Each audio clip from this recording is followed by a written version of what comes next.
a tant aimé le monde qu'il a donné son Fils unique. Qui croit en lui obtiendra la vie éternelle.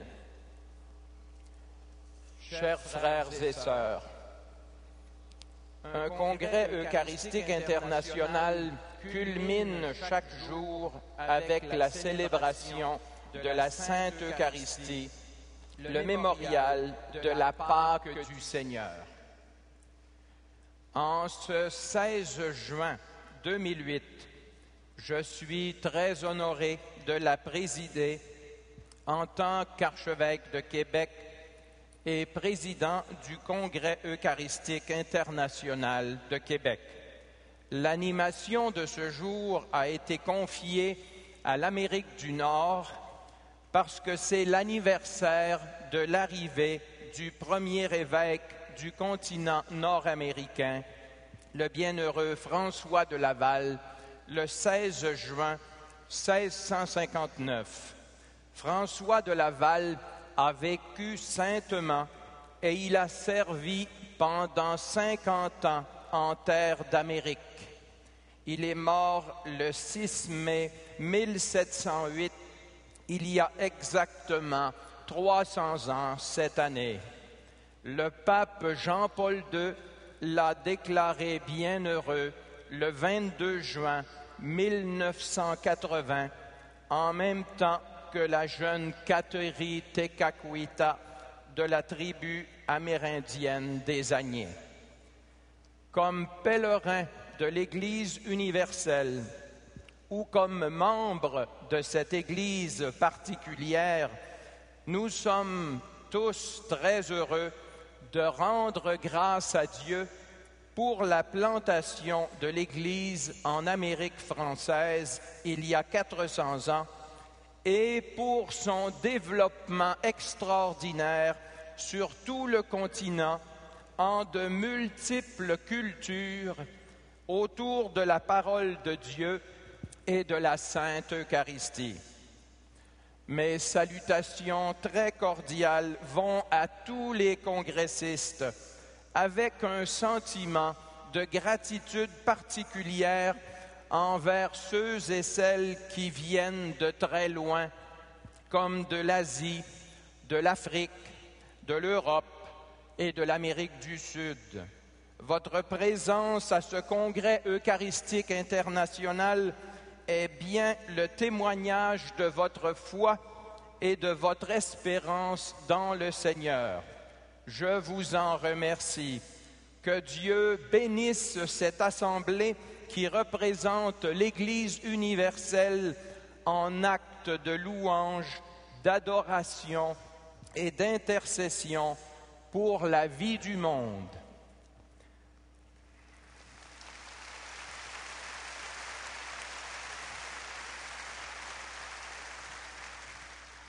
God so loved the world that he gave us his only Son, who became bread of qui s'est life fait for pain us. de vie pour nous. God so loved the Dieu world a tant that aimé le he monde prepared qu'il a at length longuement this préparé supreme gift, ce don suprême so that through afin faith que par la we foi, might receive nous it puissions and be l'accueillir nourished. et en être nourris. God loved the Dieu people of a aimé le Israel peuple with d'Israël the love d'un of amour predilection. d'élection. He gave Il lui a them donné the Torah la Torah and made a covenant et il a with scellé them, avec lui sealed une in the alliance rite par le of rite blood du sang described dont nous in the parle book le of livre de Exodus. l'Exode. Moses said to Moïse the people, dit au peuple, Here is the blood voici of the le sang de l'alliance which, on the que basis sur la of these base de words, toutes ces the paroles, Lord le concluded Seigneur a with conclu you. avec vous. And the Et people le peuple answered, répondit, All that the Lord tout ce has que le said, Seigneur a dit, we will put nous le into mettrons en practice, pratique, and we nous will y obey. obéirons.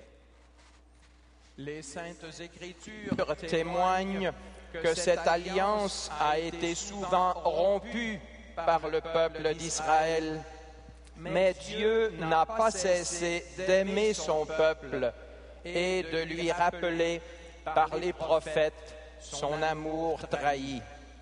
Il a mené son peuple au désert. Il l'a nourri de la manne et il l'a protégé contre les serpents.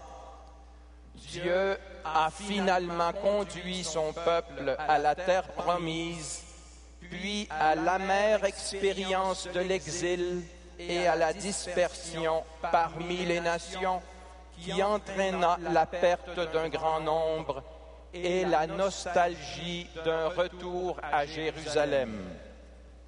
Quand l'heure fut venue, Dieu porta à son accomplissement suprême son dessein d'alliance avec son peuple en envoyant Jésus comme médiateur de l'alliance nouvelle et éternelle. Jésus se consacra à l'annonce du royaume et à la formation de ses disciples afin d'établir autour des apôtres et de Marie les bases de l'Église. Son action prophétique fut rejetée par les autorités religieuses et civiles de l'époque et il fut condamné par Ponce Pilate au supplice de la croix. Mais Jésus, animé d'un plus grand amour que toute la haine du monde, s'offrit lui-même en sacrifice afin de réparer les offenses des pécheurs et de réconcilier le monde avec Dieu. Dieu a agréé l'offrande d'amour de son Fils, accomplie une fois pour toutes sur la croix, et il l'a glorifié une fois pour toutes par sa résurrection d'entre les morts. Nous croyons en l'amour infini du Père et du Christ ressuscité, que le Saint-Esprit déverse dans nos cœurs par la foi, le baptême, la confirmation et l'Eucharistie. Puissions-nous y croire encore davantage en ces jours merveilleux de fêtes eucharistiques. Frères et sœurs bien-aimés, nous célébrons maintenant le mémorial de l'offrande d'amour de Jésus et de sa Pâque. Le Seigneur vient à notre rencontre. Il nous interpelle et il nous prend avec lui au cœur de son offrande d'amour pour le salut du monde. En nous livrant avec lui par amour, demandons d'être nous-mêmes des sources d'amour pour le monde. Celui qui croit en moi, dit Jésus, de son sein couleront des fleuves d'eau vive. Que l'Esprit Saint augmente notre foi et ouvre notre cœur au don de Dieu qui veut couler en nous et atteindre par nous la vie du monde.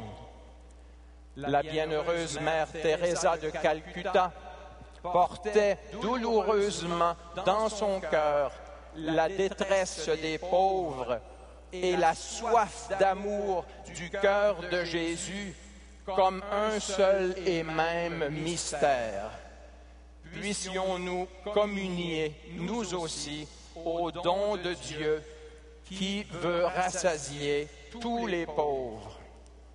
Nous célébrons ce grand congrès eucharistique international au moment où s'abat sur l'humanité une crise alimentaire soudaine et désastreuse. Certaines denrées de base comme le riz et le maïs ont doublé ou triplé de prix en quelques semaines au désespoir des pauvres qui n'ont plus la capacité d'acheter ces denrées à des prix exorbitants. Cette situation est intolérable. Une action rapide et concertée des instances gouvernementales et des Nations unies est nécessaire et urgente pour secourir les affamés et rétablir l'équilibre dans la production alimentaire et dans les échanges commerciaux. Prions pour que le sens de la justice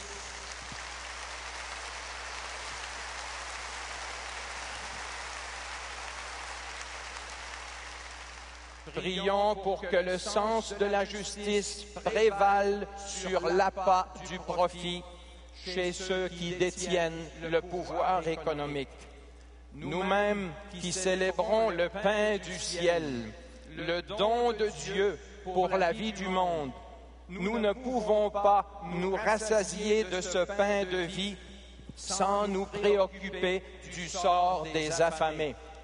Cherchons à connaître les causes de cette crise alimentaire et à réclamer une action politique tout en nous engageant pour une plus juste circulation des aliments de base, sans oublier l'eau, afin que les plus pauvres ne soient pas exclus de la table commune.